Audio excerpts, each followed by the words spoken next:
Good afternoon, everyone. I have a bit of a tough act to follow here, so let's hope it goes okay.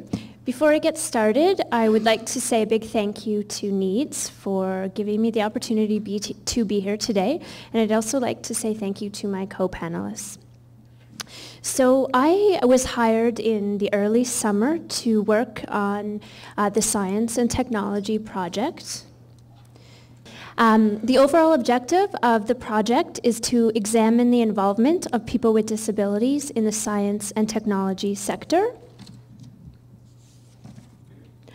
I'm responsible for 3 phases of this project, the first of which is a literature review, the second an environmental scan, and the third key informant interviews.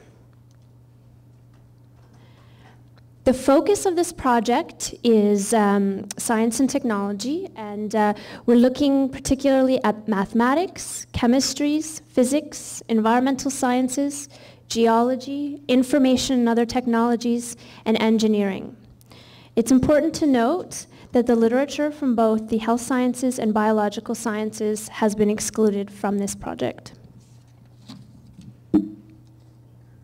So the first phase of my research was a literature review. And for those of you who are not familiar with the literature review, it's actually a really basic concept. It's extremely time-consuming, but it's just the process of identifying all relevant literature, published and unpublished. If the literature is unpublished, we often refer to it as the gray literature.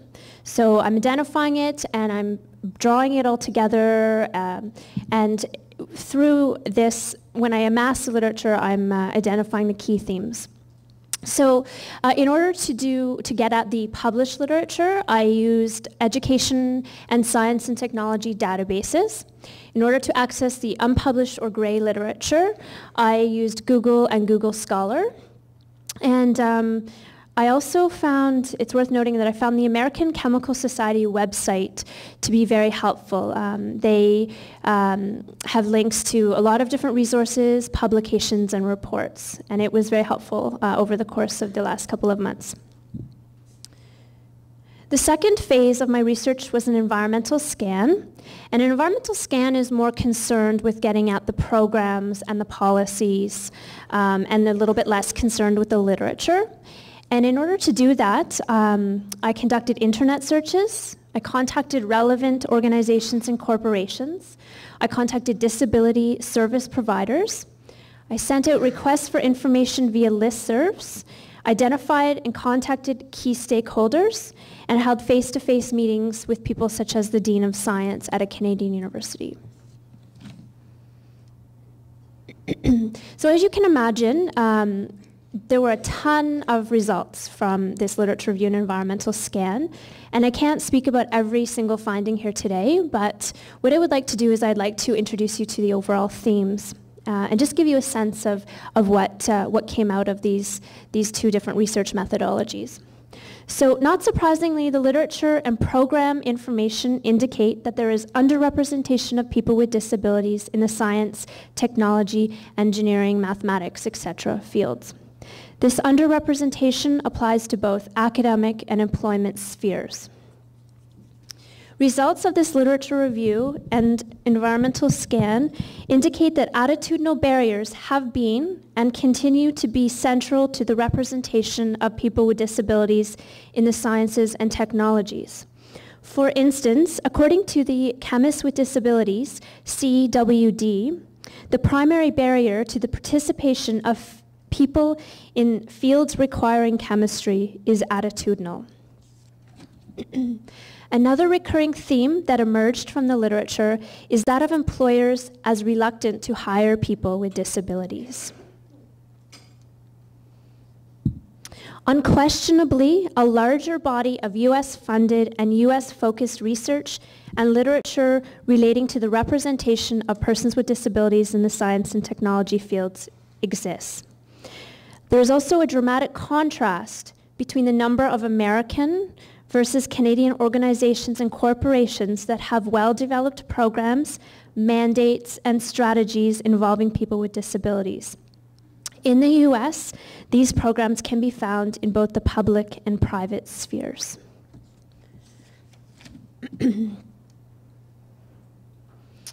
A key theme that arose repeatedly from this research is that of the importance and value attributed to internship opportunities and cooperative education. Internships for persons with disabilities is by no means a new concept. In fact, the Kennedy Space Center initiated its internship program in 1995, and several other internship programs go back far before that. An example of an internship program of high quality is Entry Point. Now, I'm not sure if you've heard of Entry Point, but it's a collaborative program among the American Association for the Advancement of Science, industry, as well as U.S. government agencies. And it provides students with disabilities with unique internship opportunities in science, engineering, mathematics, and computer science. The American Association for the Advancement of Science has developed links with partners as diverse as IBM, NASA, Merck Frost, Google, Lockheed Martin, and university science laboratories. Another important finding and recurring theme is the role that teachers and professors play, either as a facilitator or a barrier to the participation of people with disabilities in science and technology. Mentors are also central to the participation of people with disabilities in science and technology as they break down barriers and encourage students to persevere in their chosen paths. A number of studies highlight the central role that mentors, both informal mentors and formal mentors, play in careers of graduates. Mentorship can take a variety of forms. I'm sure most of us have experienced several of them before. These forms include instilling self-esteem and confidence, advocating, coaching, advising, and teaching.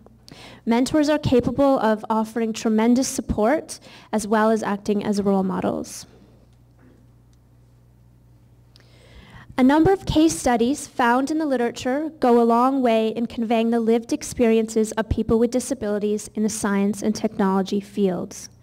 One publication entitled Roadmaps and Rampways, published in 2002, and it's worth noting that this was the first major publication to detail the life experiences of students with disabilities from young childhood all the way up to the early stages of their careers in science, math, technology, etc. This publication was particularly illuminating. And I really liked one example in particular, and that is the example that outlined the life of Robert Shelton, who's a NASA scientist and computer software designer who was born with congenital glaucoma and lost his sight when he was 11 years old. And his example, his story, is given in this publication. These personal stories and case studies effectively communicated some of the nuances and issues that are often omitted from the academic and program literature. So just to summarize the key findings of the literature review and environmental scan, the underrepresentation of people with disabilities in science and technology, attitudinal barriers as continuing to be important, continuing to persist, employers as reluctant to hire people with disabilities, the sort of drastic contrast between U.S. research literature and programs and Canada research literature and programs. Another key finding was that of the value of internship opportunities, the value of mentoring and teaching, and finally, the role that case studies and personal stories can play in complementing the more formal research findings. So the last phase of my research, and actually it's important to note that I'm still sort of in this phase, so the findings that I'm going to present to you here today are interim, but the final phase is key informant interviews. Using the environmental scan, I was able to identify a number of people who would be key informants in this section here. I was aiming to speak with about 30 key informants from across Canada, and ideally I would like to have representatives from each of the provinces and territories. I've been speaking with recent graduates, both employed and unemployed. I've been speaking with disability service providers, teachers, professors, as well as employers. So I'm going to just outline for you my findings to date. The interviews have not all been conducted and they definitely haven't all been analyzed, but here are the themes that are really prevalent in the interviews thus far. When asked about barriers, there was a great deal of discussion about stigma, ignorance, and misperceptions about the capabilities of people with disabilities. There were a few extreme examples of stigma and even of discrimination that emerged from the literature. I interviewed one individual who was studying engineering at a Canadian university. He needed to take a lighter course load as part of his accommodation. He was not allowed to take a lighter course load. He had many people tell him that he would never become an engineer. These people included the associate dean and his academic advisor. He was even told to, and I quote, pack his bags and go home at one point. He wasn't given appropriate accommodations, and he appealed and reappealed. His appeals were denied. Only when he threatened to file a human rights complaint did the university begin to make accommodations. Excuse me. In another case, an individual was applying for a job in a technology-related company. This individual made it through all 3 phases of the interview process. They were in the 3rd round of interviews. The interviews had gone really well. The interviewers seemed very pleased. At the very last moment, the employers decided they did not want to hire this individual because his visual impairment would be too resource-intensive for the company, i.e. it would cost too much money and be too time-consuming. This particular individual found the process of filing a human rights complaint too daunting, so left it at that. Less extreme examples of stigma and ignorance were also reported, such as lack of understanding around abilities and skills of people with disabilities. People reported feeling completely unsupported while pursuing their education. Another individual attending a tech program at college reported that staff and students seemed very awkward and uncomfortable having a person with disabilities in their classes. Other barriers mentioned in the interviews were physical barriers, and these were mentioned with almost each person I spoke with, so these were really important. And these ranged from inaccessible classrooms and inaccessible laboratories to inaccessible places of work and inaccessible industries.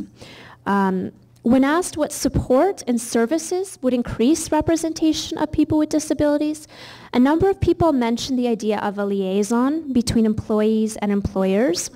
So informants thought that having a liaison to identify potential employers, set up job interviews, and provide guidance and support through the application, interview, and hiring process would be really valuable. A great number of informants discussed the potential value in meaningful paid internships. This was a recurring theme throughout the literature review, environmental scan, and key informant interviews. There was also almost unanimous agreement over the value in mentoring and mentorship programs. Clearly there's a spectrum of what mentorship can look like, very informal mentoring to very formal mentorship programs. People thought that sort of any combination of these would be really useful. Suggested solutions to the increased representation of people with disabilities in science and technologies were to increase employment opportunities. Folks said that people aren't going to go to school if there are no jobs for them when they get out. Another solution that was mentioned regularly were advertising and campaigns and education campaigns. Active recruitment of people with disabilities by school and industry was talked about, as well as increasing the profile of role models in science and technology. So now I've talked to you about the process of the literature review and the environmental scan and the key informant interviews. And you're probably sitting there wondering, okay, now what? What's the point of this? And yes, we gathered some knowledge, some of it new, some of it probably fairly well known. And I just want to talk quickly about the next step, and that is the development and publication of a guidebook. And NEADS is hoping that our guidebook is going to be slightly more exciting than that which this character on screen is reading. But for those of you who can't see this slide, there is a young man who has fallen asleep on his textbook at his desk. So this guidebook is The proposed guidebook has been entitled Promoting Careers in Canada's Science and Technology Sectors to Students and Recent Graduates with Disabilities, Success Stories, Best Practices and Resources. This is going to be available in both English and in French, in CD, DVD form, online, and in print and alternative formats. You probably have a bit of a sense from the title what this guidebook is going to entail. It's going to have lots of resources in it, so links to relevant websites, relevant organizations, key stakeholders. It's going to have a section on best practices in employment, and I just want to mention that the issue of disclosure was one that came out quite frequently in these key informant interviews. So it's something that NEADS is going to have to really keep in mind as they're doing this section on best practices. And disclosure is something that offers challenges, disclosure around disability to potential future employers. So this is definitely an area that will go in this best practices section. And finally, based on the value of personal stories and case studies that I mentioned previously, I believe that it would be prudent to include a good number of these in the planned guidebook. So in conclusion, you're going to have tons of information thrown at you this weekend, and you have already. So I know you're not going to be able to remember everything and probably don't want to remember everything. So I want to give you a sense of the key messages as you leave here today. The first thing is, yes, it is frustrating and disappointing that we are not further ahead in Canada in terms of the representation of people with disabilities in science and technology sectors. But because there are so many well-developed and effective programs out there, the positive thing is that we won't be forced to reinvent the wheel. There are lots of solid templates that we can use and examples that we can start from. Secondly, I cannot emphasize enough the value in and importance of well-designed internship programs and mentoring relationships. These two themes came up again and again and again in each of the 3 phases of my research, and I think it's really worthwhile to keep those in mind as we move forward. So thank you very much for your time and attention today.